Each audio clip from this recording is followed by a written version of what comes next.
Baik, selamat sore semuanya. Kembali lagi bersama saya Dr. Beni Mulur S. Hayamakes. Jadi saat ini ya saya mau sampaikan ya bahwa mengenai Agung Salim CS ya, Agung Salim dan kawan-kawan itu terbukti ya di pidana Riau untuk tindak pidana dugaan penipuan dan penggelapannya sebetulnya terbukti ya, dan dia sudah dihukum, dan saat ini dia menjalani hukuman di Lapas Tangerang yang kami tahu seperti itu ya. Namun untuk TPPU-nya dinyatakan onslah atau lepas. Tapi di sini yang mau saya jelaskan bahwa tindak pidana tersebut sudah inkrah, yang tindak pidana penipuan dan penggelapan.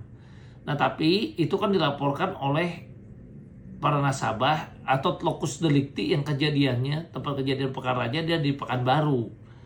Artinya apa? Untuk nasabah-nasabah lain jangan putus asa.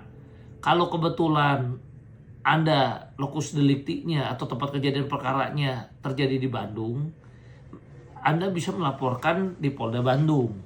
Kalau Anda kebetulan lokus delikti atau tempat kejadian perkaranya di Semarang atau di Garut, ya itu bisa laporkan misalnya di Polres Garut. Nah, di sini yang saya maksud adalah Pak Agung ini apabila kita laporkan tidak nebis in idem ya. Kenapa tidak nebis in idem? Karena begini, saya ngambil contoh seorang maling motornya diambil di Bandung, udah dihukum. Ternyata dia juga melakukan kejahatan maling mobil dan maling truk di Jakarta. Nah, begitu dia akan keluar selesai vonis di Bandung ini, dia sudah menjalani hukuman, ternyata kan terungkap lagi yang Jakarta belum. Nah, yang Jakarta ini sebetulnya Pak Agung CS dan kawan-kawan ini, atau yang saya analogikan maling motor tadi, ya itu bisa diproses lagi dan bisa ditahan lagi di polisi. Dimulai lagi tuh prosesnya, ditahan di polisi, ditahan di kejaksaan, kemudian ditahan lagi di pengadilan. Jadi tidak nebis in idem kalau teman-teman ya, karena dia baru diadilinnya adalah untuk kejahatan yang di Riau, belum diadili untuk kejahatan-kejahatan di tempat lain. Nah, jadi di sini teman-teman hati-hati, ada dugaan-dugaan jebakan Batman dengan dia menawarkan BCI lah dan sebagainya.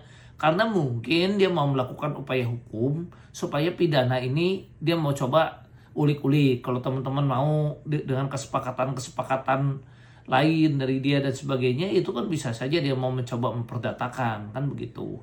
Nah, jadi di sini saya menyarankan ya teman-teman coba lihat dan coba cerna dengan logika ini. Jadi marilah kita bersatu para nasabah di seluruh Indonesia ya, untuk kita ngintip sama-sama kapan Pak Agung itu akan keluar atau bebas bersyarat, dan kemudian kita lakukan piket ya teman-teman. Kita coba cek di Lapas Tangerang, kita nengok ya apakah dia pakai HP nggak, telepon gitu. Kalau teman-teman ada yang tahu bahwa dia telepon teman-teman, ya tolong itu kita viralkan ya, kita kasih tahu nih Pak Agung kok masih bisa pakai telepon padahal dia kan ada di lapas. Berarti ada dugaan dia dapat fasilitas istimewa yang namanya Agung Salim dan kawan-kawan ini. Nah, tentu kita himbau ya supaya Kalapas melakukan sidak. Nggak boleh napi dapat hak istimewa telepon-telepon. Ya, dan kita cek apakah dia dikasih kamar. Ya, jangan-jangan dapat kamar VIP. Nah, nggak boleh ya. Yang namanya napi itu haknya sama. Nggak boleh dong hanya gara-gara diduga punya duit, apalagi ya diduga kuat duitnya itu dari teman-teman, dipakai untuk kepentingan pribadi. Nah, kalau perlu ya kita viralkan ya. Jadi kalau kita udah viralkan kan tentu akan diperiksa dan kita bisa kawal. Begitu ya teman-teman ya. Jadi marilah kita lakukan nanti pidana berstruktur agar Agung dan kawan-kawan ya kalau pendapat hukum saya benar ini dipandang masuk logika dan betul, mari kita jalankan. Nanti kita buat list ya teman-teman, siapa yang sepakat untuk membuat, kalau Pak Agung Salim dan kawan-kawan ini tidak membayar kita, maka kita akan buat list siapa yang sepakat dan setuju ya sukarelawan yang melakukan laporan di berbagai kota, ya teman-temannya berbagai kota, berbagai provinsi, supaya dia kalau dugaan kejahatannya terbukti benar, kita bikin dia tua sampai akhir hayatnya di dalam penjara, ya supaya dia menyatu lah ya, menyatu, karena mungkin dia happy hidup di penjara itu kan gitu. Tapi yang penting kan duit teman-teman selamat, makanya viralkan tiap kali dia di penjara, kita piket, kita periksa, ya kan benar nggak di penjara nih, jangan diduga pakai duit teman-teman jadi dapat fasilitas istimewa, ya hati-hati nih, ya mari kita viralkan, kita sampaikan ke semua teman-teman dan sebagainya ya. Kemudian kita juga jangan mau kalau nanti dia melakukan pilot terhadap dirinya sendiri, karena diduga kuat kalau dia melakukan pilot pada diri sendiri, nah ini bahaya ya, dia akan, kuratornya nanti bisa menjaga aset dia malahan. Jadi teman-teman, kita juga harus fight ya untuk mem-PKPU atau mempilotkan dia ya. Kalau PKPU memang ada yang komentar ya, kenapa Pak Benny mau PKPU lagi? Ya memang kalau kita bisa PKPU ada celahnya. Sebetulnya PKPU itu hanya 20 hari dan tidak ada upaya kasasi, nggak ada upaya PK. Makanya prosesnya lebih cepat. Nah kalau dia tetap nggak bayar kita kan dalam 20 hari dia misalnya masuk dalam PKPU, kemudian masuk lagi dia dalam kondisi dalam 45 hari misalnya dia nggak ada proposal untuk bayar kita, ya dia pilot. Ya, nah itu yang saya sampaikan. Tapi kalau kita lakukan permohonan pilot, ya memang dia bisa kasasi dan bisa PK. Nah kemudian yang kita juga memang di sini terhadap, kenapa saya bilang ada PKPU dan ada pilot, untuk Agung Salimnya itu kan memang kita masih bisa PKPU karena Agung Salim itu belum pernah ada putusan PKPU ya.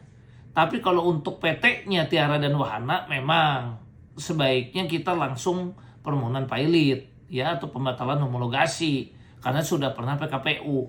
Jadi mungkin di YouTube saya sebelumnya teman-teman kurang jelas kok ada PKPU lagi ya, karena Agung Salimnya kan belum di PKPU. Ya, nah Agung Salim itu bisa di PKPU karena saya tidak akan expose semua, ada perjanjian khusus ya, tapi perjanjian ini tentu tidak saya sebutkan isinya, tapi intinya ada ya. Jadi teman-teman yang bisa mem-PKPU Agung Salim tentu yang punya perjanjian khusus. Yang nggak ada ya nggak bisa, ya kan begitu ya. Tapi untuk perusahaannya tentu bisa dilakukan pendalaman homologasi. Nah untungnya apa sih kalau melakukan itu? Dan ini teman-teman juga boleh lakukan supaya dia juga kehabisan pelor dan kehabisan napas. Kita ini harus bersatu. Jadi begini caranya, PKPU dan pilot ini, permohonan pilot ini tidak ada nebis in idem teman-teman. Jadi kalau hari ini ditolak, besok boleh masuk lagi. Hari ini ditolak, boleh masuk lagi. Jadi kalau perlu ya Pak Agung nolak terus, dia lawan terus dalam 20 hari, ya nggak apa-apa. 20 hari sekali kita permohonan PKPU. Ya, dia tolak 2 bulan sekali permohonan pilot, pembatalan homologasi. 2 bulan sekali kita bikin pembatalan homologasi. Ya, untuk setiap perusahaannya satu-satu.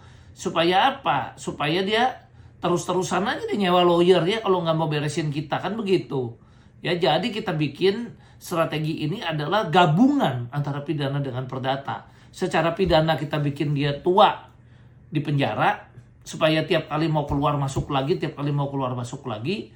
Sementara kalau secara keperdataan ya kita coba kuasai asetnya melalui jalur pilot, karena kurator bisa mencari aset dan melakukan pembagian aset.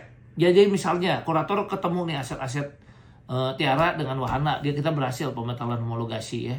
Nah aset-aset itu kemudian oleh kurator boleh dibagikan.